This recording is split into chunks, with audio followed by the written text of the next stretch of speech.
রাষ্ট্র সংস্কারের গুরুত্বপূর্ণ সুপারিশ নিয়ে ধারাবাহিক বৈঠকের অংশ হিসেবে জামায়াতে ইসলামী বাংলাদেশের সঙ্গে বৈঠক করেছে জাতীয় ঐকমত্য কমিশন। শনিবার দলটির নায়েবে আমির সৈয়দ আবদুল্লাহ মোহাম্মদ তাহেরের নেতৃত্বে 10 সদস্যের একটি প্রতিনিধি দল বৈঠকে অংশ নেয়। আলোচনার বিরতিতে তাহের জানান, জাতীয় সংসদ ও রাষ্ট্রপতির মেয়াদ 5 বছরই রাখার পক্ষে তার দল। এছাড়া দ্বিকক্ষ বিশিষ্ট সংসদের বিষয়ে জামায়াতে ইসলামী একমত হয়েছে বলেও জানান তিনি। বৈঠকের শুরুতে জাতীয় ঐকমত্য কমিশনের সহসভাপতি অধ্যাপক আলী রিয়াজ বলেন, রাষ্ট্র সংস্কারের এ প্রক্রিয়া কারো একার নয়, সব রাজনৈতিক দল একসঙ্গে কাজ করছে শহীদদের রক্তের ঋণ শোধের লক্ষ্যে।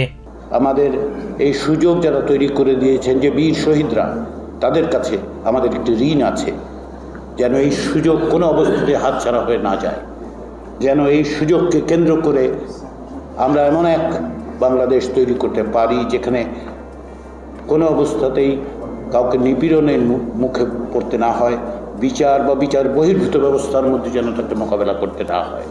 জামায়াতের নায়েবে আমির বলেন, সংখ্যানুপাতিক নির্বাচন, দ্বিকক্ষ বিশিষ্ট সংসদ এবং নিরপেক্ষ নির্বাচনের দাবি জানানো হয়েছে। নির্বাচনের জন্য সরকারকে প্রয়োজনীয় সময়ও দিতে প্রস্তুত তারা। আমরা একটি সুষ্ঠু, স্বচ্ছ এবং সঠিক নির্বাচন চাই জামাত ইসলামী, এ ব্যাপারে আমরা অধিকৃত এবং এক্ষেত্রে আমাদের সার্বিক অপারেশন থাকবে to make it fair and credible. বৈঠকের বিরতিতে জামাত জানায়, বেশ কয়েকটি গুরুত্বপূর্ণ বিষয়ে কমিশনের সঙ্গে তারা একমত হয়েছেন। তবে সংসদ ও রাষ্ট্রপতির মেয়াদ 5 বছর রাখার পক্ষে মত দিয়েছে দলটি।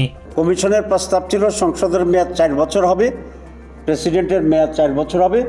আমরা বলেছি যে এটা ঠিক হবে না, সংসদের মেয়াদ 5 বছর থাকবে এবং প্রেসিডেন্টের বয়সও মেয়াদও 5 বছর থাকবে।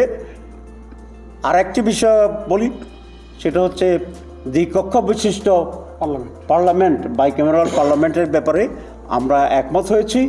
একই ব্যক্তি সর্বোচ্চ 2 বারের বেশি প্রধানমন্ত্রী না হওয়ার প্রস্তাবের পক্ষে রয়েছে জামাত। ভবিষ্যতে রাষ্ট্র ও জনকল্যাণ ইস্যুতে আবারও আলোচনা হতে পারে বলেও জানান দলটির নায়েবে আমির।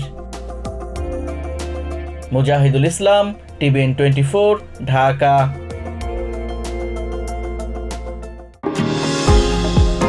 নিউ ইয়র্ক থেকে সম্প্রচারিত টিভিএন 24 টেলিভিশন বিশ্বজুড়ে বাঙালির কণ্ঠস্বর।